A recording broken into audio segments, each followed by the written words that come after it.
Jesus ensina como a lidar com a ansiedade.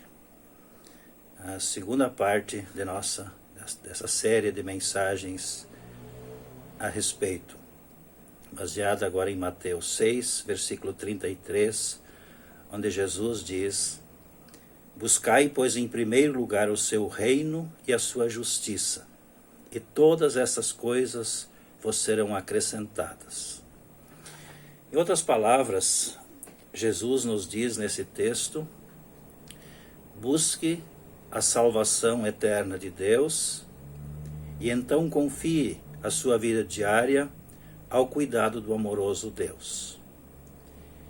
Jesus nos ensina, para lidar com a ansiedade, a primeiro checar a nossa situação diante de Deus. Certificar-se primeiro se está tudo bem com aquele que nos criou, que nos deu a vida, e o único que pode suprir todas as nossas necessidades em todos os momentos. Por meio do profeta Isaías, Deus disse, no capítulo 59, são os pecados de vocês que os separam do seu Deus. Portanto, em primeiro lugar, precisamos resolver o problema chamado pecado. Quando Deus criou os seres humanos, Ele estabeleceu limites. Tentado pelo diabo, a criatura fez mau uso de sua liberdade e desrespeitou os limites estabelecidos pelo Criador. Isto é, a criatura pecou. E o Criador havia estabelecido: se pecar, certamente morrerá. Gênesis 2:17.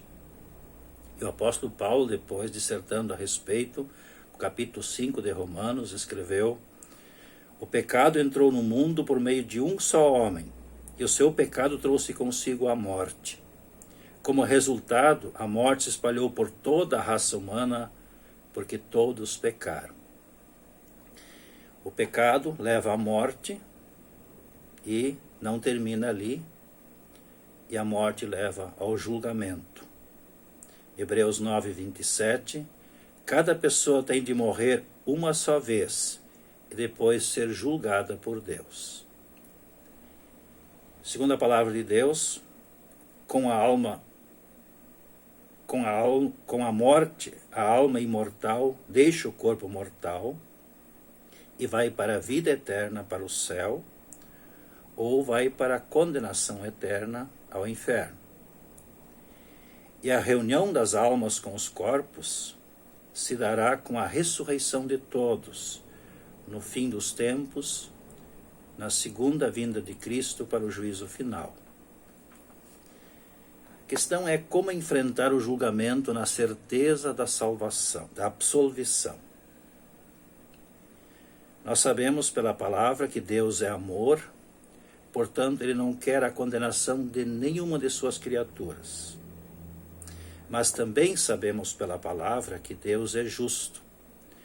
Por isso Jesus diz: buscai em primeiro lugar o reino de Deus e a sua justiça, a justiça de Deus. E ser justo é condenar o culpado e absolver o inocente. E perante o santo e justo Deus, todos são culpados. O apóstolo Paulo, em Romanos 10, cita Moisés. Moisés escreveu que se alguém pudesse ser perfeitamente bom e conservar-se longe da tentação durante toda a sua vida, sem jamais pecar uma só vez, só assim poderia ser perdoado e salvo. Por isso, ninguém é inocente diante de Deus. Ninguém é capaz de conseguir a sua própria absolvição perante Deus. Num tribunal civil, por exemplo, o juiz declara aqueles que são culpados, culpados. Ele também declara aqueles que são inocentes, inocentes. Mas, como o apóstolo Paulo explica, no tribunal de Deus ocorre algo totalmente sem lógica. Por causa do que Cristo fez por todos os pecadores, acontece um fato inesperado. Deus declara inocentes aqueles que são culpados. Deus graciosamente por nossa causa vira a mesa. Em 2 Coríntios 5:21 está escrito: Jesus, que não conheceu o pecado, Deus o fez pecado por nós, para que nele fôssemos feitos justiça de Deus. Em Romanos 4:25, Jesus, nosso Senhor, foi entregue por causa das nossas transgressões e ressuscitou por causa da nossa justificação, para obtermos a justiça de Deus. A justiça de Deus é a iniciativa que Deus tomou na cruz, onde Jesus, o justo, morreu por todos os injustos, para os justificar, concedendo-lhes uma justiça que não lhes pertence, mas que vem do próprio Deus. Declarados justos pela fé em Jesus Cristo, portanto, nós temos paz com Deus. Portanto, se reconhecermos que somos pecadores e por isso não podemos nos salvar a nós mesmos, e confiamos em Jesus, verdadeiro Deus e verdadeiro homem, que veio ao mundo para assumir a culpa pelos nossos pecados, pagou pelos nossos pecados com a sua morte na cruz, depois ressuscitou para que pela fé nele tivéssemos o perdão de Deus e assim a vida eterna no céu, então não precisamos nós ficar aflitos, angustiados quanto à nossa situação perante Deus. Aconteça o que acontecer, por causa do que Cristo fez por nós, e pela fé nele, fé que é uma dádiva de Deus pelo batismo, pela pregação da palavra, estamos livres para sempre da condenação eterna.